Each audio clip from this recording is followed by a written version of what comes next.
welcome.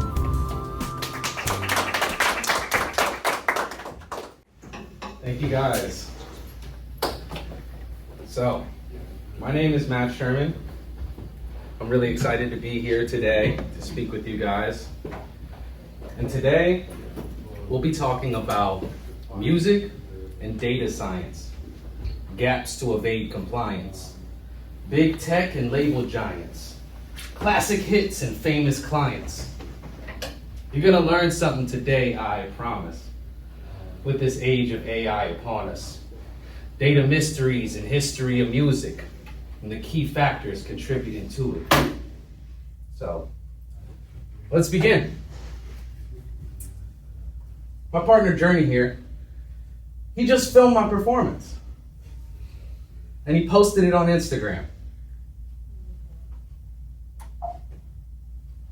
Who owns it? Raise your hand if you think, hey, the artist, me, I just did it. It's my performance. Do I own it? B, the cameraman, came from his device. Does he own it? C, Instagram, it's their server. They own it? Or D, nobody. No one owns it. It's too complicated. Well, in the next hour, we're going to hope to get clarity around this question here. And I know music sometimes seems like a glamorous or vapid industry, but there's some serious gaps when it comes to data. And there's some real problems. And my hope is that one of you guys here's what I have to say today, and they take that out of the classroom, and they maybe obsess about it just like I do. So today's lecture is going to have 3 parts, barring an intro and outro. All right, we're going to have the part 1, the history, the context. How do we get here? All right, part 2 is going to be the problem. Now, arguably this is going to be the longest section because there's more than one. And then the last part will be the solution, at least as I and my co-founders see it, right? And maybe you guys see it differently. But we're going to be talking about that. So who am I? And why am I here? Why am I talking to you guys today? Well, I come from a 100+ year legacy in American music, starting with my great-grandfather Al, who came here in the early 1900s. And he wrote songs with the likes of Frank Sinatra, Bing Crosby, Eddie Cantor, Louis Armstrong. Names that still ring bells today. And then you have my grandpa Richard, pictured there with Walt Disney. And my grandpa and his brother Robert were the only 2 staff songwriters ever at Disney. And they wrote songs like It's a Small World, or all the songs in Mary Poppins, Winnie the Pooh, Charlotte's Web, Jungle Book, except for one. And the list kind of goes on and on. Then you got my dad, Greg Sherman.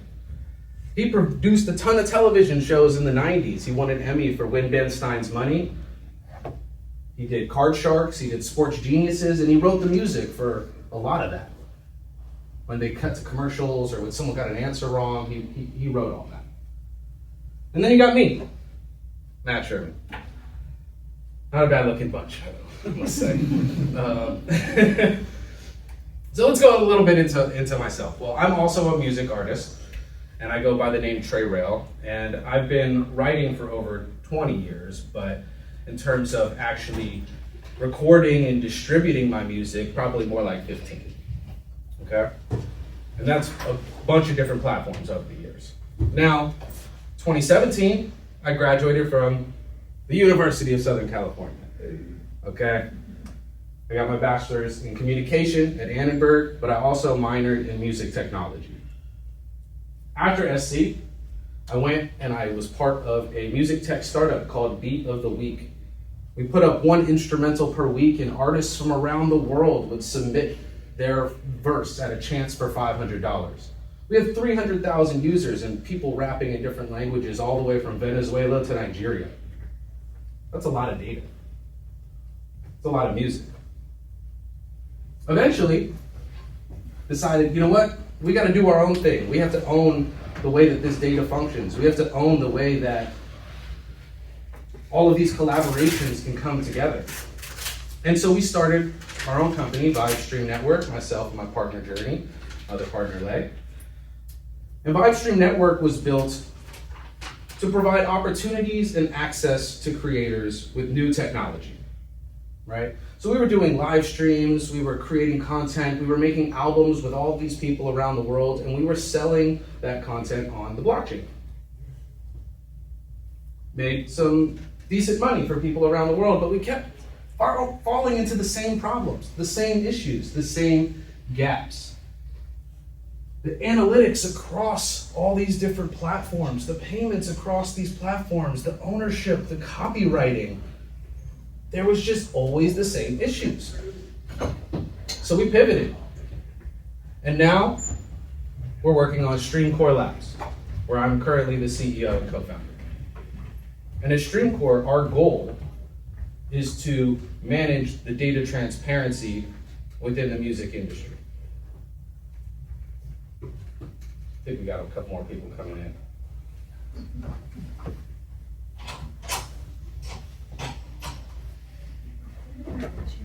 Welcome. Why you can't be late is that fire intro. Thanks, Tom. Gotcha, bro. All right. So if you just walked in, short answer, family's been around music for a really long time, and now I'm the CEO of a tech company, and we are looking to solve data transparency in the music industry. Okay, and before we get too deep into it, I want to talk about some of these points, okay? And I want to ingrain this in you guys' heads. You want me to move this podium? Yeah. I got you. There we go. Okay. Music is data, okay?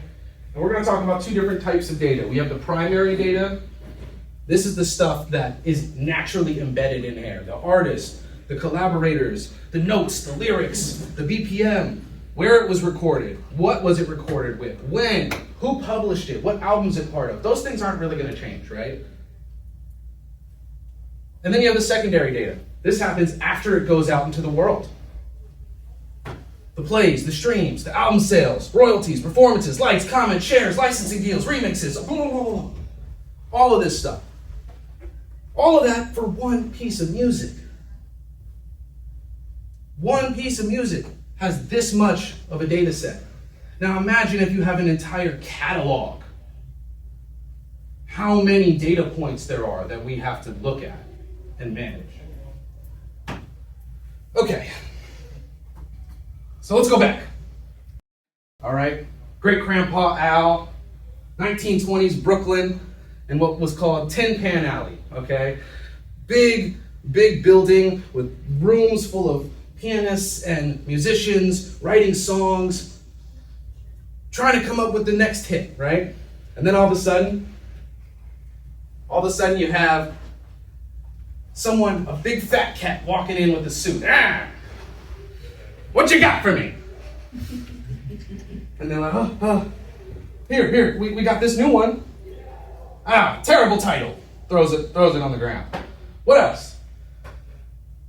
Then they play something. He goes, wow, that's it. I'll give you $500, which was a lot of money, 1920. They say, yes, of course. They hand him the music sheet. They hand him all that data. He hands them $500. Everyone's happy at that point. But it doesn't stop there, does it? Let's talk about the whole old school model here, okay?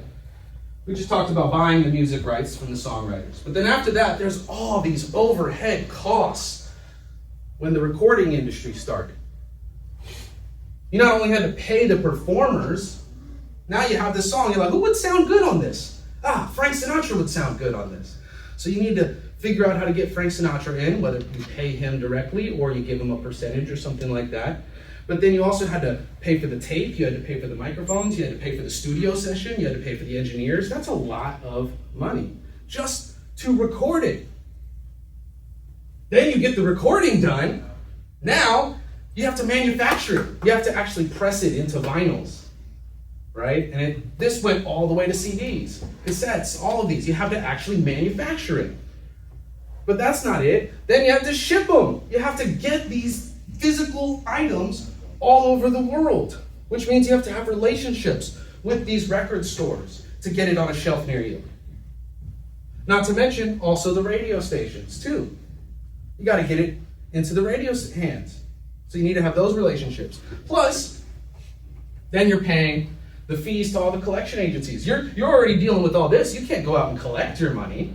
Someone else needs to go do that. So that's a lot of costs. And what it all came down to was selling units, right? This is what it costs. So now this album is $15. And they already had it. Hey, $15, record store keeps 5, we get 7. 2 goes to this, 1 goes to that, and then what about the artist? So because there were so many overhead costs, there was some power dynamic issues that happened in this stage, right? Lopsided deals, they got minimum royalties, and the labels would own their music forever. Let's take an example. In 1955, Little Richard puts out Tutti Frutti, sells 3 million copies, and makes $50. I don't care what you're in. 3 million, you get $50. Said he made less than half a penny per sale. That's about how much we make per stream. 40 years later, got TLC with their diamond record, Crazy Sexy Cool. They only made 56 cents per album. But all of that went to their operating costs. They had to pay their manager. They had to pay for the tour bus. They had to pay for their music videos. That came out of their checks. This pretty much encompassed the whole 1900s. Da-da-da! The 2000s come along. You guys know what these companies are? Does anybody recognize these? LimeWire and Napster. Okay, LimeWire and Napster. That's correct. These 2 websites single-handedly changed the entire industry. Okay? Because when these came out, these were the first streaming platforms. But at that point, streaming was illegal. Because it wasn't streaming from a verified source. There was somebody else out in the world that you were streaming from, whether that was someone from Sri Lanka or the person next door. You never knew. But you could go to these websites for free, download all the music you wanted. Wow. And then once you downloaded that music, you could then share it with anybody else who could download it from you. And the worst part was that you got the music from a CD. So you would buy 1 CD from the label, and then you would download the files, and now thousands of people can go get that from 1 sale. So the industry is shaking in their boots, okay? They're like, what are we gonna do? We're losing so much money. They're basically filing for bankruptcy, laying off half the workforce. Until one company comes along. You guys know what it is? Spotify. Thank you. Yes. The industry savior came to save the day. Spotify, right? So what Spotify said is, instead of it streaming from just somebody else's server, what if we put it in our server and then they subscribe to us for a license to stream all the music? Because studies show people are willing to pay for something if it's convenient, and streaming was convenient. That's why everyone was doing it. But there was no model to pay for it yet. So Spotify put it in a bottle and said, yeah, this is going to work. And the labels came around and they said, this is great. You don't own any of the music though. So you need to pay us a huge licensing fee, and they forced the sale of, you also are going to sell us a large portion of your company. And this saved the music industry as they knew it at that time. They were able to prolong. But what it did do is we saw a pendulum swing in the business model, okay? All of a sudden, those overhead costs evaporated, gone. Now you could record your next hit from your bedroom with GarageBand. You didn't need anybody else. And it was virtually free to distribute, maybe $20 a year to put it on all major platforms, let alone if you just want to put something on YouTube or SoundCloud, it's free. And you're not just distributing to a couple people, you're getting it on every single device in the world, on demand. That changes everything about the way this business model works. So now, it's not about sales. Now, there's still maybe some record sales, but it's not about that anymore. Now it's about the streams. It's about the plays.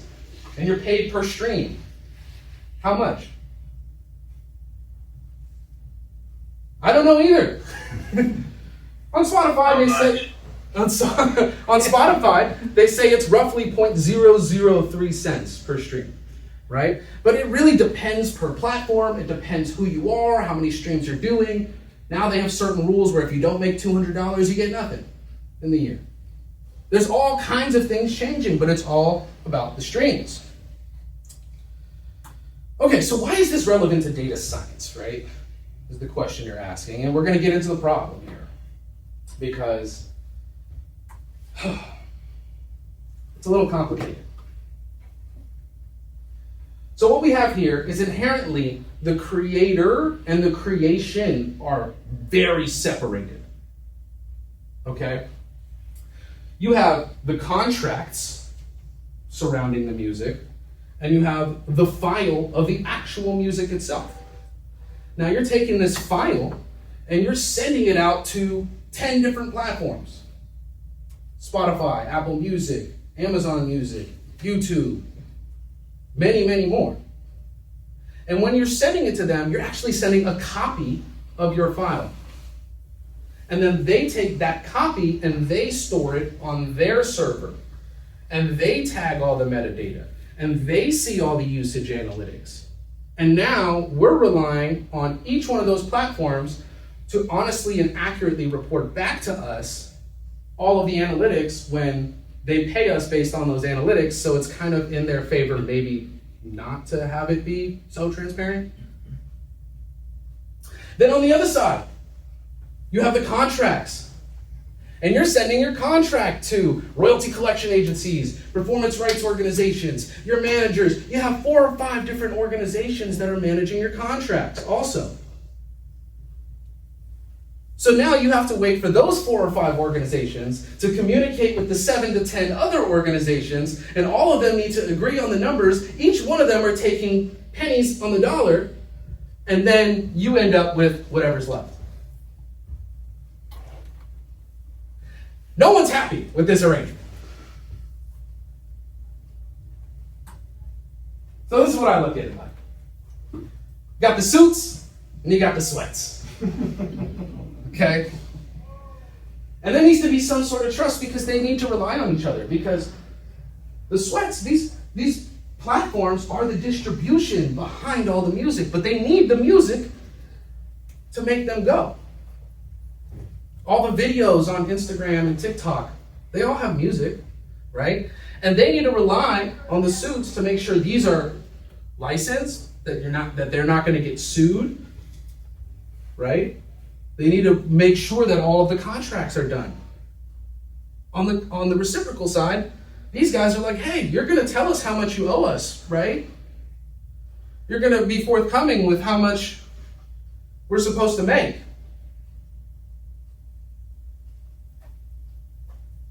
And then you got the artist somewhere in the middle, just trusting that everybody else has their best interests, right? When they're the ones making all the art that drives the system.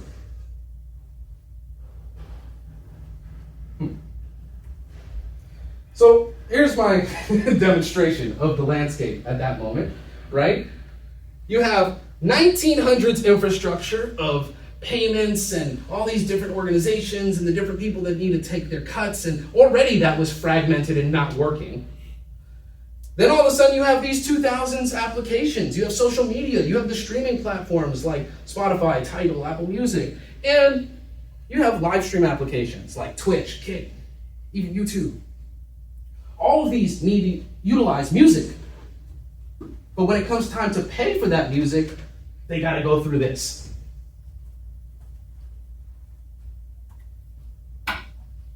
Is that how data should run? 2025? I don't think so. But I'm not the only one. Okay? Snoop Dogg quoted saying, "Where is the money? What's happening? Who runs these streams?" With some expletives in between. Right? He had 1 billion streams and made $40,000. He said, how does that work? How does that add up? Then the Swifties in the room know Taylor Swift, long-standing war with the streaming platforms.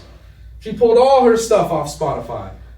She also re-released her songs to avoid the labels and the masters of them owning those things. And then she even was in a lawsuit with Apple Music because she saw they weren't paying artists for the free trial periods. If people were in their free trial and they listened to her music, she wasn't getting paid for that. So there's all these ticky-tacky things that are happening in the terms and agreements that you all read. Right? I'm sure. That's what I thought. So let's just go over the problem as I've stated it so far, because I've thrown a lot of information at you, okay? You're sending copies of files all over the place. Those files have gate-kept analytics because they're closed platforms. There's high take rates because we can't really see the analytics, so they're taking a majority of the money that's being generated off of the files. There's also all these middlemen and all these people in between. There's royalty and rights bureaucracy, what we in the industry call red tape. This is a beast, okay? Because this is how nobody knows where to go. You want to put some Drake music in your commercial, who do you call? Not everyone has Drake's lawyer on speed dial. No one really knows how to do those things, so it causes, we'll talk about that. There's unclear payment breakdowns. You just get a check. You just get a check, but you don't see why you got that check or who got what on the way to it. Then there's an ownership mystery.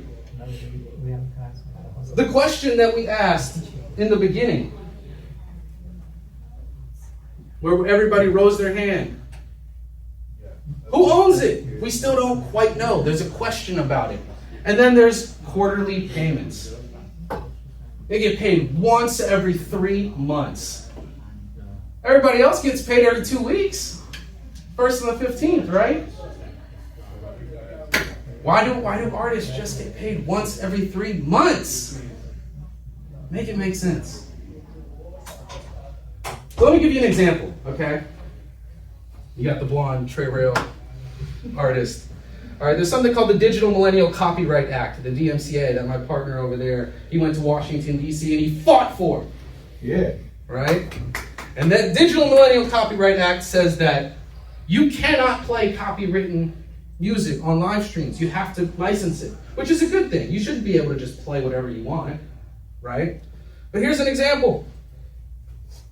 What if I, as Str3amcore, want to play some Str3amcore music that I've went through the proper channels, sent to BMI, Sound Exchange, they're in charge of collecting my money, it's published, registered.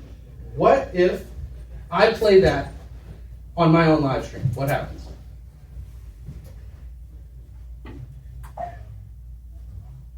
Cancel! I get a copyright strike. for my own stuff.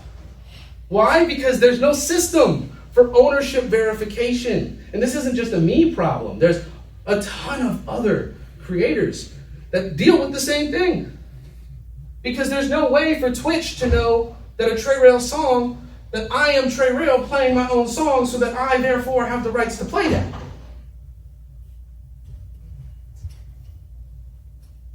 And if I want to do that, then I have to call my lawyers, to call BMI, to call Twitch, to say, hey, we're going to go live at this time, and here's the 10 songs that we're going to play, and you got to sign these licensing agreements, and we got to collect the money from Twitch first, and then we got to do all this, and then once all that happens, I go live, works on Twitch, YouTube still says, Let alone if I say, hey, you can use my song, you give me $50, I'll license it to you. You think Twitch has any idea that that deal went down? No. It's a problem.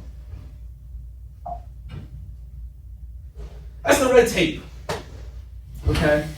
And because of this, because it's so complicated to understand how and where and why and when, it creates this culture of asking for forgiveness instead of asking for permission, right?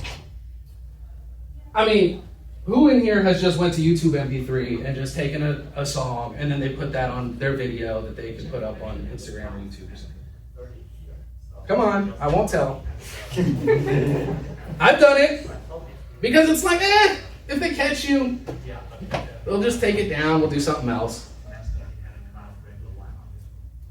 But there's no way for that person to figure out how to collect money from the average person, right? That artist. So we've arrived, guys. We've arrived in the future. And I'm getting deja vu. Do you guys know why? Can you guess? Because it's Napster all over again. Why? Because there is the same uncertainty of rights, and there is the same issue of technology, of bureaucracy lagging behind technology. That's correct. With artificial intelligence. Okay. So maybe it's not the Terminator or Skynet yet, right? But these things are moving pretty fast. And they're getting pretty good. Any of you guys used Suno or Udio? Yeah? I have. Again, all good. Everybody does it. Right? These are really cool platforms, honestly. I can write up my own song, and within seconds, I can have a demo, fully mixed, produced of that song in seconds. Not just in one genre, but in 5 genres. For me to hear, does it sound better as a blues song? Is it better as a rap song? However,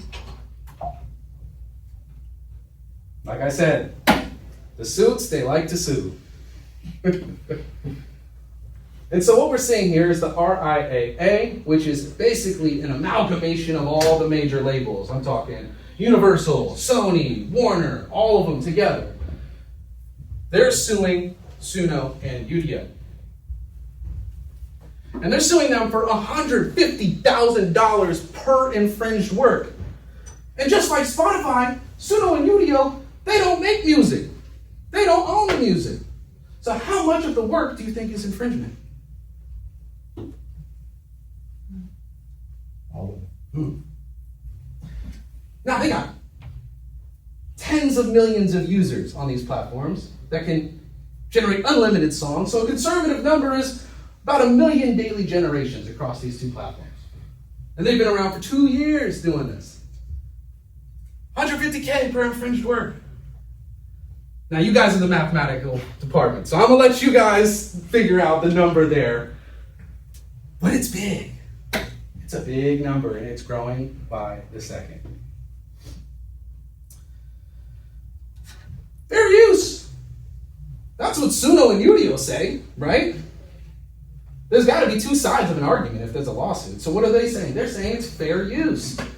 They're saying you just left it out there like a couch in the alley. if you didn't want it to, look, maybe there wasn't a take me sign on it, and maybe it wasn't a free post-it on it. But if you didn't want us to take it, why would you just leave it out in the alley like that, waiting to be refurbished?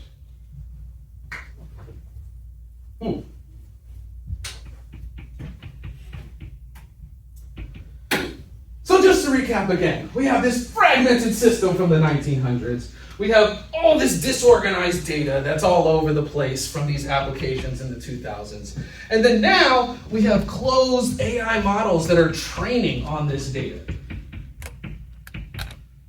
Whew. What does that equal?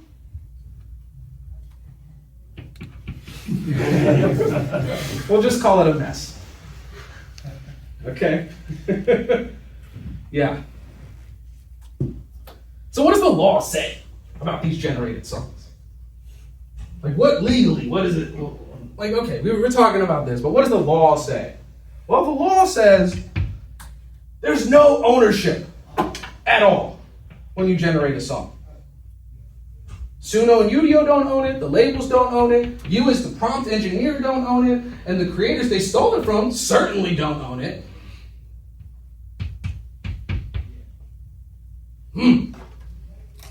Interesting. That D answer wasn't looking so crazy now, huh? Well, there's a little bit of a gray area, isn't there? Because it's not about AI versus human. It's never really binary. Like, what if, Journey, you use AI in your music. Can you tell me a little bit about your process? Process is over years of finding instruments, doing drums, finding singers, and so on and so forth. There's an area that you go through that iteration hundreds, maybe thousands of times, that you can find bridges to use different elements. They call them samples. So my process is find a sample from a UD or a Suno and pull that in, whether that's a horn or a kick snare or something like that. So if you have a process, it's not so bad. If you have no process, then there's probably a gray area there. So just to recap, Journey's generating things on Suno and Udio versus based on his life. He'll live a day. He'll have an idea. He'll take that idea, put that idea into ChatGPT. That'll write up some lyrics. Then he'll put those lyrics into Suno and Udio. And they'll sing those lyrics in the vocals. And they'll put all these instruments in there. And then he'll take that, rip it apart, flip it, chop it up, arrange it in his own way, add his own drums, add his own production on top of it, and maybe I come in and I rap on it. Who owns that?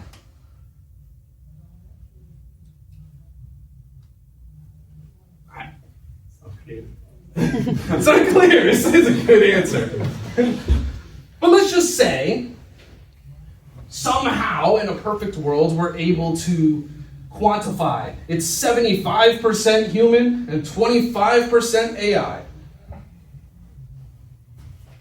How does that work in practice? So $1 gets paid, 75 cents goes to us, and 25 cents goes nowhere to no one. Not to mention that the AI actually came from someone, right? Now this AI doesn't make music may be a philosophical debate in 2040. We may have some conversation about that. But as of right now, it's an amalgamation of existing material. And those people aren't even in the conversation when we're talking about ownership, where that came from. They just chalk it up to no one owns it. Now, I expect all of this to change in the next couple of years as these lawsuits come in. But as it stands right now, this is how it works. And why we need you guys. So what can we do about this? Seems like a contextualized onion with many, many layers of problems. Well, I can tell you what we're doing about it at Str3amcore, okay? And our architecture of what we're building. Now, we have 5 patents pending, so don't get any ideas. But if you do get an idea, come talk to us, because we want to work with you guys, okay? Let's start with our approach. Top down versus bottom up, okay? The top down is basically everything we've been talking about so far. They wait until everything's out in the world, and then all these different companies are like, oh, there's some plays over here. Oh, there's some sales over there. Oh, we collected this and that, and then you, and then it trickles and trickles and trickles and trickles, and then the stakeholders end up with little crumbs that are confusing, right? But we're thinking about it a little differently. We're thinking about it from the bottom up, starting at the file layer, before it goes anywhere else. Pre-processing, right? We know data is the next oil, but we want to be that oil refinery, okay? So what does that look like in practice? So this is an image of our metadata manager prototype. And what we're doing is we're embedding robust metadata fields into the files natively, right? So normally when you hit get info on a file, it just says the title. Maybe it'll tell you that it's stereo or give you the sample rate. But we're going even further beyond the title and the genre or the BPM, mood.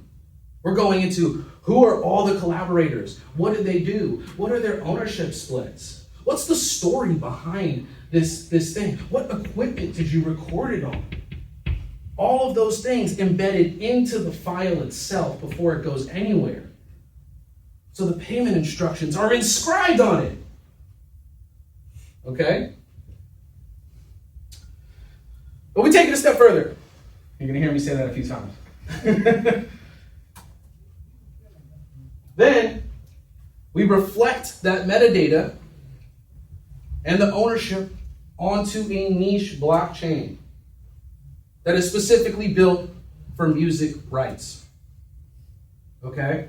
So right here you have an NFT on a marketplace. You see the price, you see the artist, you see some traits, you see the price history. But what's missing is all the analytics, like who listened to it? What platforms has it been on? Who else collaborated on it? Which contract addresses? Who are the splits going to? Now, if I've dropped on over 10 different NFT platforms, and if I put one song on all those platforms, I have to go to every single one of them because there's no aggregation of analytics, and I have to upload them one at a time. And every time I upload them, guess what? Copies of the file stored on different servers in different places. Same thing again. Sure, maybe the ownership splits work better, right? And that's why people like this. And that's why we're using blockchain, because all of the different wallets and the splits that were embedded in the file, they now have all of that on chain, where anytime that file makes $1, the dollar gets sent to the contract address of that music file, and then it automatically gets split and paid out to all the people that own it. They don't need to wait. No accountants. And the entire history of that. All in one place, with all the metadata. Well, that's not it. And now this part isn't novel, and I'm sure you guys understand this. But because we're serving these things up from our own server or a verified server that we work with, our approach is to be transparent about the analytics, show every single analytic that's coming in or out of our server. So because of that, we can see the geolocations of each person. We can see all of their plays, when they pause, the different timestamps, like, comments, all of those things. Now, Meta sees all of that stuff. Spotify sees all of that stuff. But it's just not publicly available, right? And I know someone in here is going to say, well, they have some APIs you can connect to. Okay, but how do we know that all of that data is accurate in the API? And then also, we don't get to decide what data is in the API that we get to see. There may be additional stuff. Like what type, like all of the different things, all the different tags that they put on it to find who's the best target advertiser. Those may not be in the API.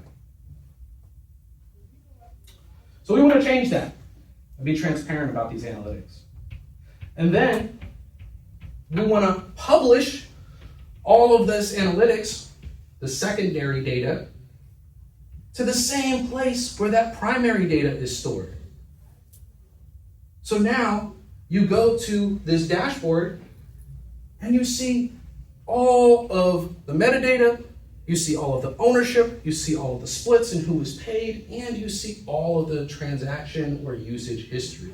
And now this is EtherScan. I don't know if you guys are familiar with it, but EtherScan is used to show every single transaction that happens on the Ethereum blockchain in real time. Boom, boom, boom, boom, boom, boom, boom. What if there was a way to see every single music transaction and usage in real time? Boom, boom, boom, boom, boom, boom, boom, boom. How powerful would that be? Radical transparency.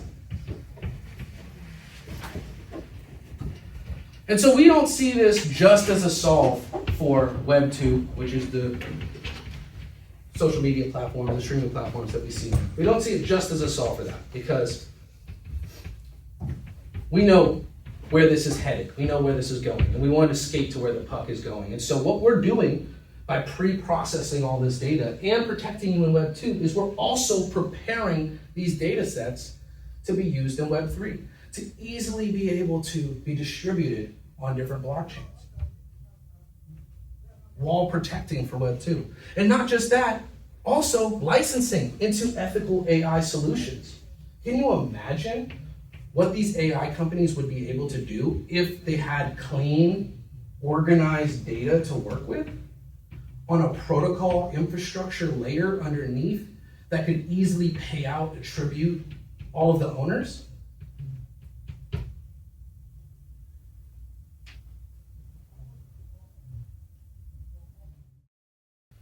All right, so this is not the last you'll see of me, because we have a partnership with Professor Chen in the Mathematical Data Science Department. All right, and what we are going to be doing together is Str3amcore owns an original catalog of over 5,000 pieces of music and sound. And we've cleaned and prepared and organized this music, this data set with all these different data points. And you guys are going to be the very first people to be able to work with this type of organized, clean data when it comes to music. Well, what are we going to do? We are going to put this clean data into an open sourced generative model that will be trained solely on Str3amcore's data and music. And our collective goal here for the year or next year is to design an attribution algorithm so that we can detect where this stuff comes from. I'm tired of this no ownership. We get this beautiful rainbow blob here from our prompt, and they say no one owns this. Based on everything that I just told you today, does that seem true? Sounds possible. Plausible deniability. So what our goal is to say, okay, we're going to take this rainbow blob, and using this clean data, using an open source model, we're going to figure out it's 12% Str3, 44% Journey, 27% Professor Chen, and 17% Dean Lauda. That's our goal together, to figure this out. Which seems impossible, but now we have the ability to do these things. And together, we can fill data gaps in the music industry. Thank you.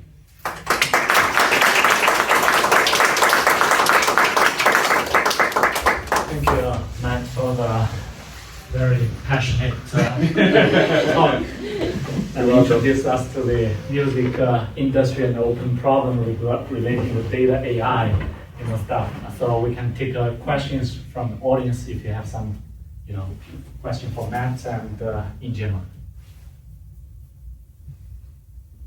Yes. Yeah. So I'm just trying to understand your architecture a little bit. So I guess what you're doing is you're taking the artist's data, whatever amalgamation of music that they've created, different artists, putting it on chain, and then there's a smart contract where people basically call each stream, say Spotify wants to stream your music, they stream it from that particular chain, and because they're the ones that are calling it and the number of people that are getting called, each time it gets streamed, you get a particular transaction essentially happen, and you record that transaction, and then that payment goes out to that particular. So yes, but there's some steps missing in there. I think there's a fallacy that the stuff that the media actually lives on chain. It doesn't. Okay. It doesn't live on chain. And it's actually stored on something called IPFS when you're talking about NFTs. Ooh. So the media itself is stored in one place, and then what's actually on chain is the contract address and all of the receipts. And so we're using the blockchain as a mirror, if you will, to just transparently reflect all of the transactions, all of the analytics that are happening, but it's not necessarily anything different than storing it on the server and having those things be called. Okay. And also, I just want to address for any scalability things, it doesn't necessarily have to be our server. That's why I said a verified server, something that already is serving millions, if not billions of streams per day, could integrate a technology and a tech stack like this and just reflect their analytics on chain. Yes. Any future potential applications for video or stills using this platform? Yes, we definitely plan to migrate beyond, because everybody knows that you see music before you hear music these days. You see it on clips, you see album covers, things like that. So we do in our prototypes have the ability to tag into MP4s and videos as well, though we're definitely focused more on the music side at first as our go-to-market strategy, but most musicians are making content, and those things need to also connect to the original contract address.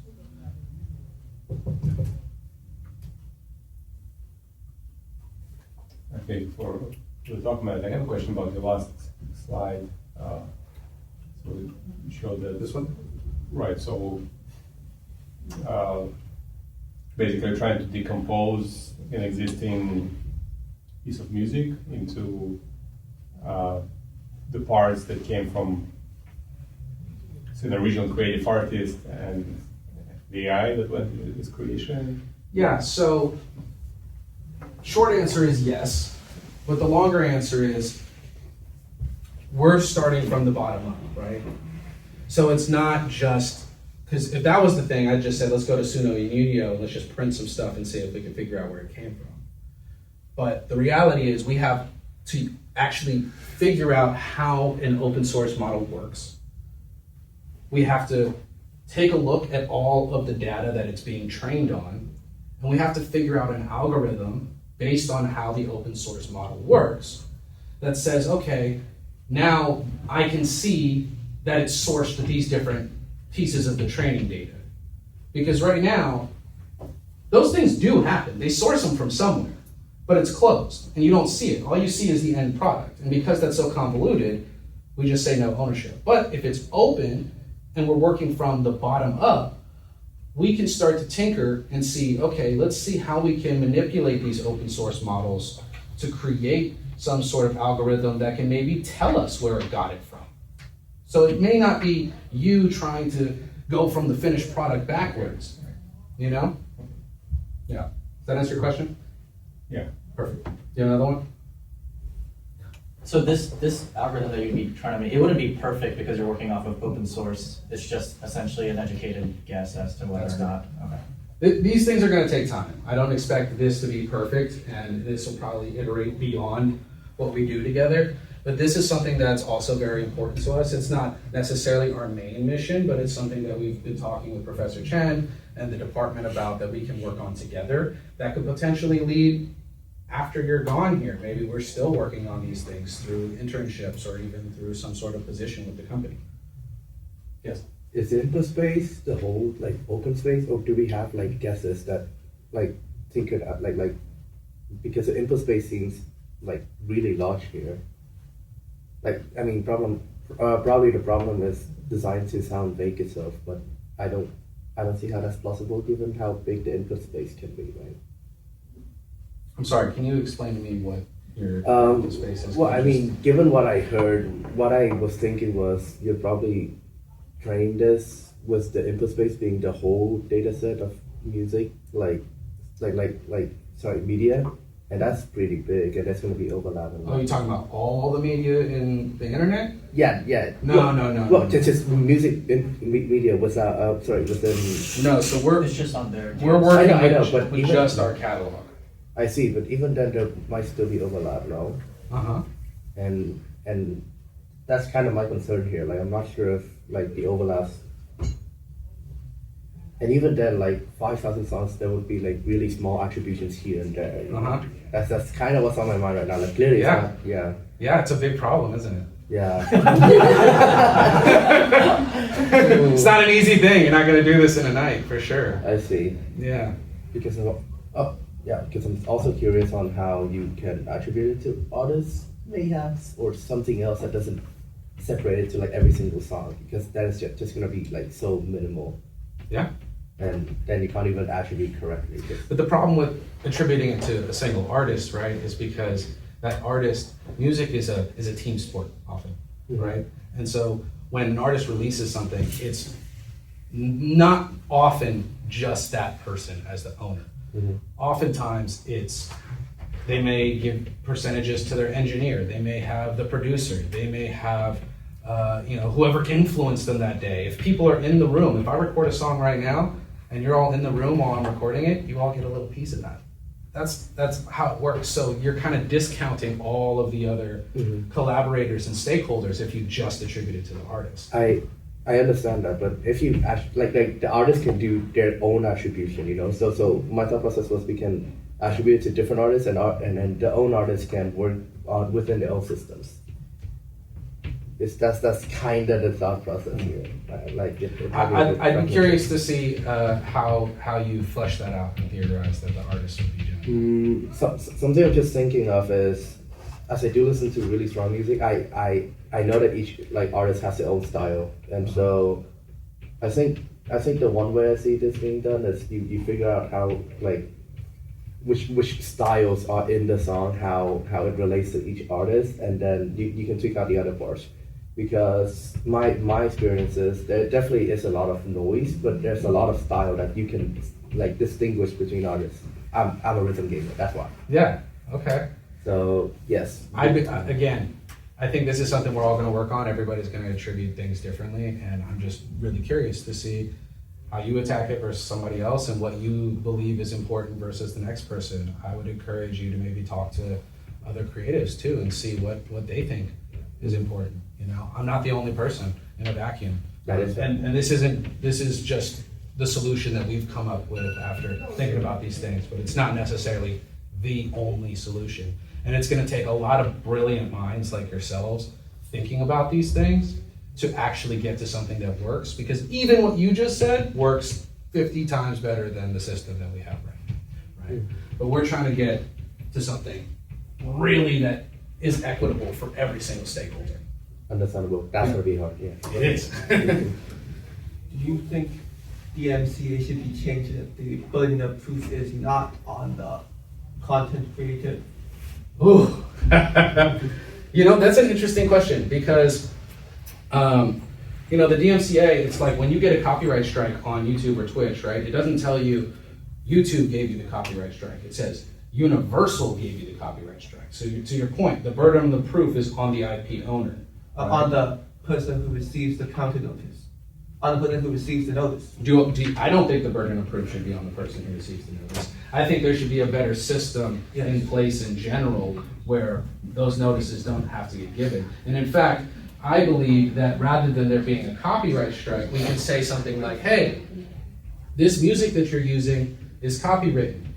We could give you a strike, or you could pay $15 to acquire the rights to be able to play this. Yeah, it shouldn't be punitive. It shouldn't be punitive. I agree with you. And then if you pay $15 on Twitch, that should carry over to all the other platforms and show that you acquired those licenses to be able to play that. In 10 years, I think we'll all be walking around with a bunch of music licenses in our wallets and be able to play things wherever we want to go. But that's just me, maybe. Yes. So, question about this data set. Is it like a labeled data set? I.e., like, do we know essentially what the split, like you said, 40% this and 50% that or whatever? Like, would we know the split beforehand? Yeah, the splits will all be embedded inside of Okay. the media itself, inside of the files. There'll already be all the splits. I see. And then, you know, just to make things simple, we can also put things into a spreadsheet for you to reference as well and do whatever you'd like with. But yeah, this is all made in-house by Journey or myself. And is any of the data or pieces in there, are they like enhanced with like pseudo or the other one that you mentioned? So how did you guys decide the splits for those? The ownership. That's a hard one, huh? That is tricky. It's tricky, right? So what about in the end, like in your fantasy, this works? Yeah. Artists, there's activity in their IP, artists are getting paid. Mm-hmm. Do you see that as all of these have to be a participant in a Web3 environment and they need wallets? Or do you imagine it's a Web2 friendly digital wallet? So whoever is not in a Web3 platform? Our goal is that you don't have to have any Web3 knowledge whatsoever, that this functions similar to a PayPal account, a Cash App account, you know, a Venmo account. Like you're just seeing dollars coming in that are represented by stable coins, and then you can cash those out whenever you'd like to your bank. So it's not going to have to worry about Web3 at all in order to participate in the ecosystem. But as I was saying about this here, is that once you have a wallet, now you'll see all these other people that are selling NFTs and making more money than you just using Spotify. And if we're able to easily help you publish to these different places, now you can sell things for different cryptocurrencies if you wanted to, but you don't have to at all. In the time constraint, I do have some offline question. I guess must be from some of you, so I just ask our representative whoever raised the question. Yes. So I pick up like one question. So as a mathematical data science student, what key skills should I focus on developing if I want to enter the tech industry like this? And what is the roadmap? Do you think the Str3amcore Lab from now until 2030? I think the next 5 years will be wild, but I'll answer that. I'll answer that second. I pick a harder question for you. Yeah. In terms of technical skills, I think personally, the people that are in this department of mathematical data science, you guys are going to be some serious winners, because the actual coding of it all, I think AI is going to be taking over a lion's share of the actual coding. I think the low and mid-level developers are probably going to get replaced, and there'll just be high developers that are auditing the code itself. But that being said, we're going to have people who are thinking about the systems in which the data is flowing and how we're quantifying that data and being able to actually have a good hypothesis that's provable about why we're doing that. Additional skills, I think, are going to be soft skills. You know, being a team player. Seriously, like I know this whole Silicon Valley like solopreneur concept of just going and doing it alone is you know the holy grail, but I don't think so. At the end of the day, we all have to work together, especially in a problem like this. It's going to take a lot of people in brainstorm sessions to figure out things. I love being challenged personally and opening my mind. And to that point, the final skill I would say is don't ever think something's impossible. Okay? Because we're about to enter a realm where we can do things that we didn't think were possible many, many years ago. And Dean Lauda would definitely say, with quantum computing, we're going to be in a whole nother place, right? And I didn't even talk about that at all. So next 5 years, roadmap, we get our protocol completely up and running. We have not just clients in the biggest spheres of the space, but we also have people around the world able to equitably track and trace their stuff. Right. The protocol is just what you would think of as the operating system. It's Windows, right? But Str3amcore Labs is like the full Microsoft system. So what I'm really excited about is not just how we can integrate this into today's apps, but what type of applications can get built on top of an equitable system like this? What's the next Spotify that can be built on something like this? What are the next licensing platforms? Some of which will be built by us and some of which any one of you guys would be able to build an application and connect to our API and utilize all of this data and bring on a bunch of musicians. So the next 5 years, I really see us integrating this into the newer platforms, new AI systems, new blockchain systems. I even potentially see going into different hardware systems, putting it inside of digital instruments to be able to copyright things the second that a note is played, where it's like, oh, it was played by this person on this date at this time in the studio. And you can take that instrument with you wherever and it got your geolocation. Like, I see those things being possible. And people really want those things. We have a ton of advisors. And one of our advisors works in the video game composition industry. And all of these composers that are doing songs for World of Warcraft and things like that, you know, they're not able to see kind of how many plays they're getting. They're not really having the granular attribution of, I was cello number 7. And I think those things will change. I think once we figure out the base protocol, I think it opens Pandora's box into actually being able to attribute on a granular level. And I'm excited about all of the things that people come up with on what they can do on top of that. I think there's a very promising future. Thank you, Professor Chen. Yeah.